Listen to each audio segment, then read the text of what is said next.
France is a nation that has shaped the destiny of Europe and the world. From medieval kingdoms and powerful empires to bloody revolutions, global domination, collapse and rebirth, this is the story of France's rise to greatness and its repeated falls. A story of kings and peasants, revolutionaries and emperors, victory and humiliation. This is the rise and fall of France. The story of France begins after the fall of the Roman Empire. As Rome collapsed in the 5th century, Germanic tribes swept across Western Europe. Among them were the Franks, led by a powerful king named Clovis I. In the year 496, Clovis converted to Christianity, a decision that would change history. This alliance with the church gave the Franks legitimacy and unity.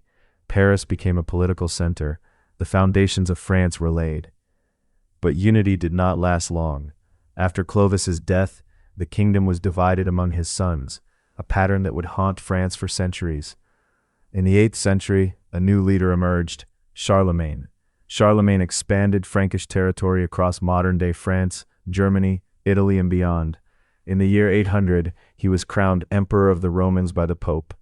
This was the first French-led empire. Charlemagne reformed education, law, and administration. Europe experienced a cultural revival.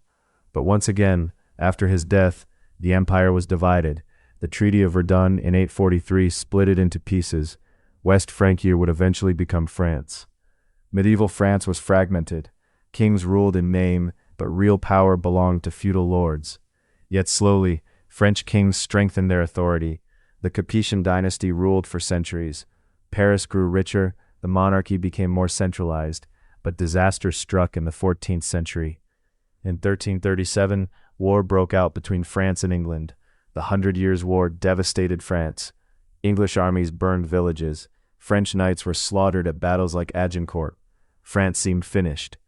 Then came a teenage peasant girl named Joan of Arc. Claiming divine visions, she inspired French forces and lifted the siege of Orleans.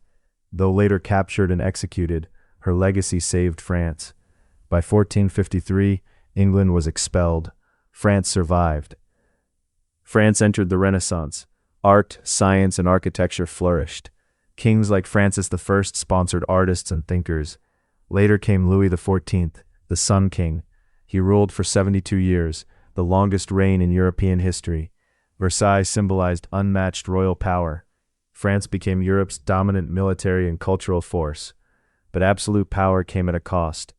By the late 18th century, France was bankrupt. The people were starving. The nobles paid no taxes. In 1789, the French Revolution exploded.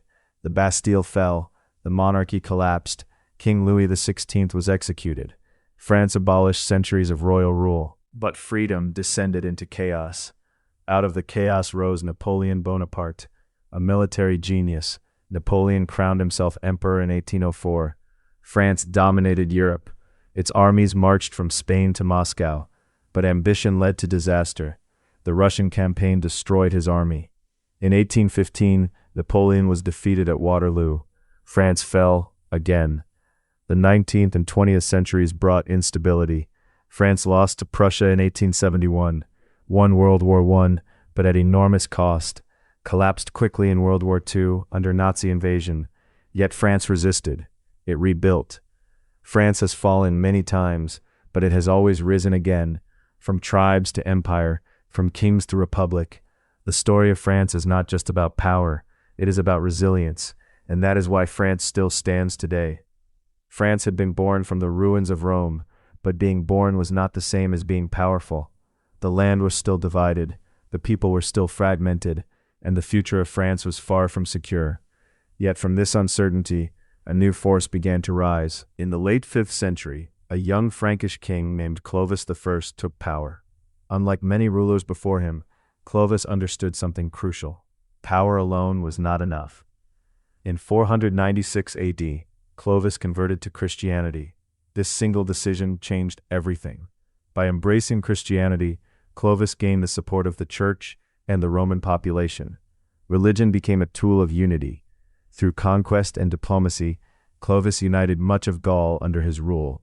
For the first time, the foundations of France as a kingdom were firmly laid.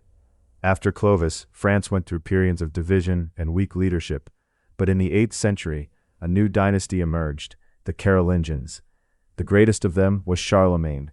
Charlemagne was not just a king, he was a visionary. In 800 AD, the Pope crowned him Emperor of the Romans, reviving the idea of a Western Empire. His rule brought strong administration, legal reform, educational revival. France became the heart of a vast empire that dominated Europe, but greatness came with a weakness. After Charlemagne's death, the empire was divided among his heirs. Unity collapsed once again.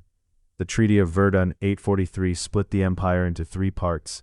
The western portion became West Francia, the direct ancestor of modern France. From this moment, France began to develop its own identity, separate from empire. But it was still fragile. Powerful nobles controlled most of the land. The king ruled in name, not in reality. France needed strong kings to survive. In 987 AD, a turning point arrived. Hugh Capet became king, founding the Capetian dynasty.